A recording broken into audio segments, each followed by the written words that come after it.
순노르 TV.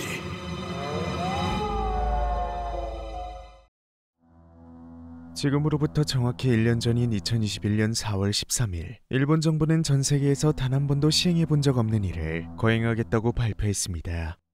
福島の復興を成し遂げるためには避けて通れない課題であります。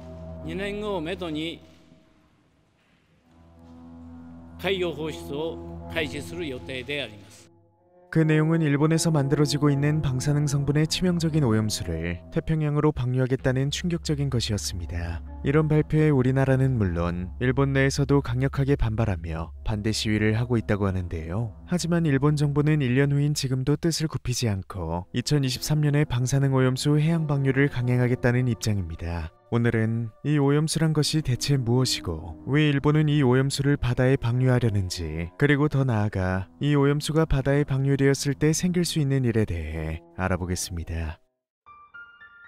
첫 번째, 사건의 시작. 방사능 오염수란 무엇인가?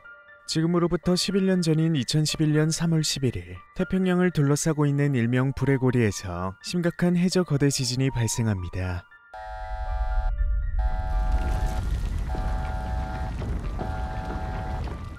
이때 동일본에서 관측된 지진의 강도는 무려 9.1, 진도가 9라는 수치를 넘어가면 인류가 만든 거의 모든 건물들이 전면적으로 파괴되고 수만 명의 사상자가 발생하며 돌이킬 수 없는 재앙을 가져다 준다고 알려져 있는데요. 이렇게 강력했던 지진은 동시에 10에서 20m가 넘는 거대한 쓰나미를 일본에 몰고 왔고, 지진에 대한 설비와 대응이 다른 나라보다 월등히 뛰어났던 21세기의 일본 문명을 일순간에 쑥대밭으로 만들어버렸습니다. 그런데 무엇보다 큰 문제는 지진과 쓰나미가 직격했던 지역들 중 하나인 후쿠시마엔 후쿠시마 원전이 있었다는 건데요. 당시 후쿠시마 원전은 수준 높은 내진 설계가 되어 있었기 때문에 지진을 버텨내는가 싶었지만 방파제의 높이가 5m밖에 되지 않았기에 곧 들이닥친 15m 거대 쓰나미의 직격탄을 맞고 맙니다. 이때 충격으로 원자로 1, 2, 3, 4, 5기가 모두 폭발하고 말았고, 전력이 끊겨 냉각장치가 작동하지 않아 노심의 온도가 2800도까지 올라갔다고 하는데요. 이 때문에 1, 2, 3, 5기에선 핵연료봉과 구조물이 녹아내리는 멜트다운까지 발생해 반드시 수조에서 관리되어야 할 핵연료가 공기 중에 노출되고 말았고, 이 핵연료는 곧 30초만 서 있어도 즉사할 수 있는 치명적인 방사능을 뿜어내기 시작했습니다. 그런데 이 구조물과 함께 녹아내린 핵연료는 식지 않고 끊임없이 고온의 열을 발생시켜 가만히 두면 추가적인 문제를 일으키기 때문에 일본은 사건 발생 후 11년이 지난 지금까지도 바닷물을 냉각수 삼아 붕괴된 원자로에 투입해 인공적으로 열을 낮추고 있는데요. 그런데 이 녹아내린 핵연료와 직접 닿은 바닷물과 원전 안으로 쏟아지는 비, 그리고 지하수엔 60가지가 넘는 고농도 방사능 물질들이 포함되어 있어 일본은 이것을 임시적으로 사고지점 부지에 보관하고 있습니다. 그리고 우리는 이것을 방사능 오염수라 부르는 것이죠. 두 번째, 일본의 대응.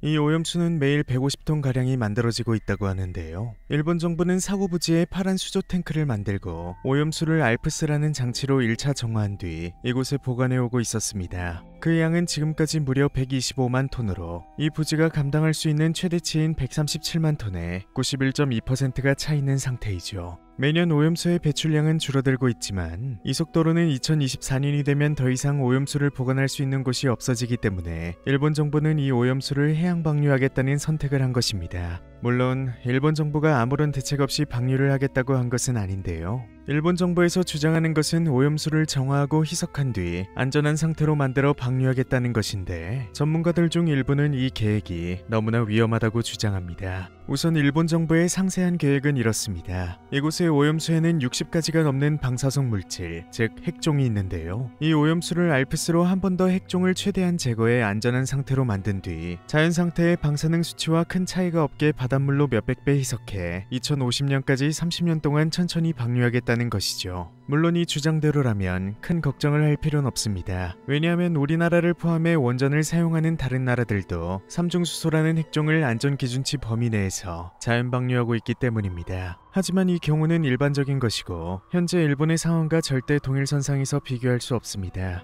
그 이유는 일본의 오염수엔 다른 나라에선 검출되지 않는 위험한 핵종들이 다량 포함되어 있기 때문인데요. 대표적으로 위험하다고 자주 언급되는 오염수 속 핵종들은 방사성 붕괴가 발생하기까지 1500만 년이 넘게 걸리고 갑상선의 각종 기능 문제와 암을 일으키는 요오드 129, 바다로 방출되면 해양 생물에게 쌓이고 이것을 인간이 먹었을 경우 뼈와 치아에 축적돼 골수 파괴와 각종 암을 유발하는 것으로 알려진 스트론튬 90. 해양 생명체는 물론 인간에게 유입되면 DNA 유전자 자체를 파괴시켜 기형아와 돌연변이를 일으키는 탄소 14와 고농도의 삼중수소 등이 있습니다. 이런 결과가 나오는 가장 큰 이유는 후쿠시마 원전의 오염수는 녹아내린 해결료와 직접 닿았기 때문인데요. 그리고 정화장치인 알프스가 태생적으로 모든 핵종들을 제거하지 못하고 성능 또한 불안정해 결과값이 안정적이지 못하기 때문이죠. 일본은 이러한 위험성을 감수하고서라도 최대한 희석해서 장기간 방류하면 괜찮다라는 주장을 하며 자국의 이익을 위해 강행하려는 것입니다. 정확히 1년 전 일본 정부는 오염수 해양 방류 결정에 대한 국민들의 반발이 심해지자 충격적이고 기괴하게 생긴 삼중수소 캐릭터를 만들어 불안감을 해소시키려고 안전성 홍보 영상을 제작해 공개하기도 했는데요.